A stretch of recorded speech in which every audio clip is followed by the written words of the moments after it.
Or is it a country hag-ridden by a pathologically self-serving criminal kleptocracy, religious Did he in say name hag? only? Yeah. Let's turn to psychology for a moment to answer that question. Hey, okay, this is cool because this is actually your field, Jordan. When he's talking about Islam, it's always like it reminds me of like I mean, this has been an issue going back 2,400 years, but where like in Plato in the Apology, he has Socrates talking about when the oracle at Delphi tells him that he's the wise, or told another guy that there's no one wiser than Socrates, and Socrates is like, what are you talking about? I don't know anything. He says, I'll prove it wrong. I'll prove it wrong, or at least prove that it must mean something else, because I'll just go and find people who are wiser than me. And he said he starts going around to the craftsmen and the poets and everyone and asking them what they know. And he finds out, he goes, they don't know anything either.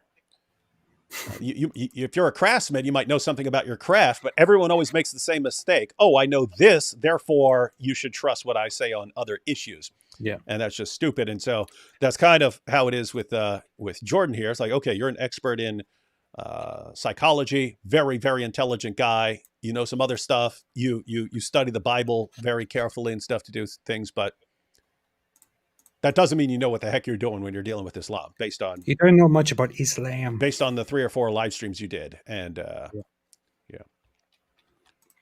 Yeah. There is a form of psychopathology well detailed in recent years, the veritable place where psychological instability meets evil itself. The personality features that are what did you say? Psychological instability meets evil itself? Mm-hmm.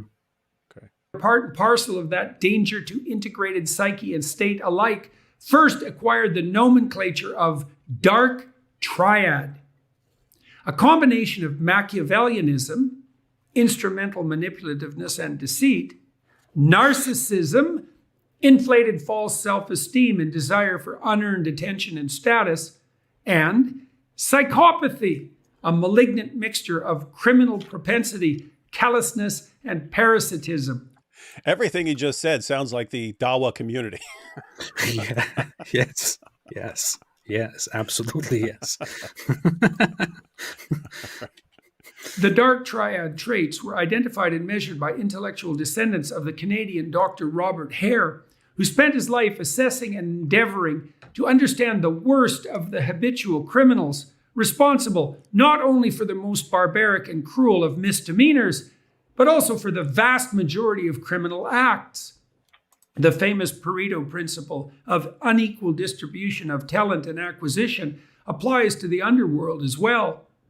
Just as 1% of the world's inhabitants hold something approximating 70% of the wealth, so 1% of the Where's mine? criminals commit 70% of the crimes. But all that's not bad enough, bad as it is. More recent investigators of the structure of the darkest of temperamental propensities found it necessary to add an extra dimension to the measurement matrix: sadism. Wait, so he's saying there's the dark triad of traits. And now he's saying there's actually an additional one. So a tetrad.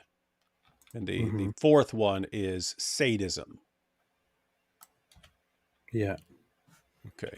Interesting stuff. This is all a little bit. I feel like this is all a little bit too heavy to write and record something in response to, the Muslim anger.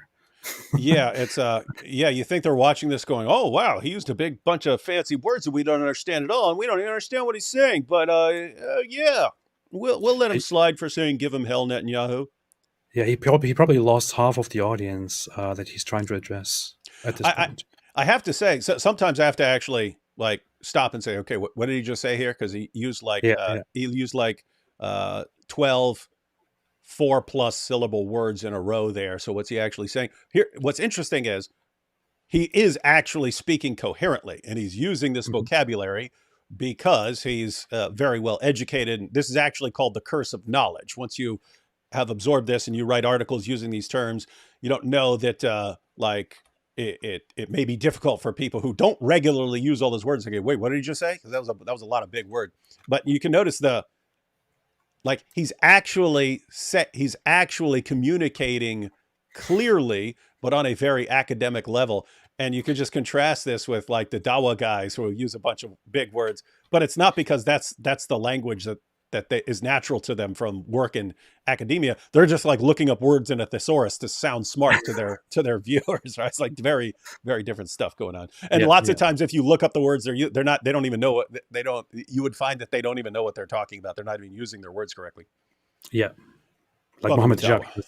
Yes. No, Mohammed, he's an Oxford graduate. And that's why you're a pusillanimous. Positive delight in the say it suffering like him. You have to say it like him. It's pusillanimous. others. See, Ben Shapiro knew that word. That proves that he watched all my videos. He sits around watching all my videos. Stupid. It's awesome. The more unnecessary and